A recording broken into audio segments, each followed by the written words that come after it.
The OG BMW 428 is back on the page, and I haven't posted this car for a minute now. Only OGs will know about this whip right here. When I first started posting on this page, I started posting this car, and then I started to transition to buying a van, doing it up, and then eventually full-time detailing. As you can see here, even though it's very slight, the paint on this car is low-key battered, and it wasn't me that did this. I bought this car a couple years ago, and that's how it came. Side note, I bought a custom stencil with the glossy detailing logo, and I'm just too gassed the way it came out. People's carpets are gonna start looking like this from now on. Back to the scratches on the BMW. So in one of the last videos, I unboxed a Rupes Mark V polisher, and I haven't polished a day in my life until today. And what better way to practice than on your own car, right? And I'm praying, I hope I don't mess this one up. So I'm just gonna do the top of the boot. So I'm gonna start off by decontaminating the paint. I'm just gonna do one side and then compare it to the other half. And no one told me how heavy this polisher was actually gonna be. Despite it having carbon fiber at the top, that has to be fake. So I'm prepping the polisher, and I'm gonna start off with the wall polishing pad with the Rupes cut polishing compound that came in the box. From all the research and all the videos that I've been watching online, we're gonna see if it's all paid off. So I'm starting off by spreading the compound all around the trunk of the car, slowly raising the speed and then gliding the polisher all around the paint. I can't even lie, I was shook, but at this point I was fully committed. Once I felt like I've done enough passes with the heavy cut, I wiped off the residue and cleaned it with some alcohol spray. So now the second stage is to use a fine cut pad and a fine cut compound. Doing the same process, I'm now adding compound around the pad, and then I'm gliding it all around the paintwork, doing this on a low level, and then I can gradually bring the level up. I definitely don't want no holograms on this car. For my first attempt, I feel like I've done everything I can to avoid that from happening. And for my first time, I don't think I've done too bad. The scratches on the right side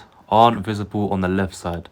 So I must have done something right. Even though it's small, it's definitely something. And this has definitely gave me some confidence. One little scratch I didn't manage to get out, but I'll definitely get that one out in the future, because this whole car needs a good polish. I think the polishing game calling my name, I don't think that's bad for a first timer. And I'll definitely start practicing on some darker paint so you can see it a lot more better. So that was my first attempt at polishing a car. And there ain't no better way to do it than your own whip. But I definitely got a lot of practice ahead of me before I'm happy with my work. And I've even got this little Yaris here that I can practice on. Let me know if you guys want a part 2. Peace.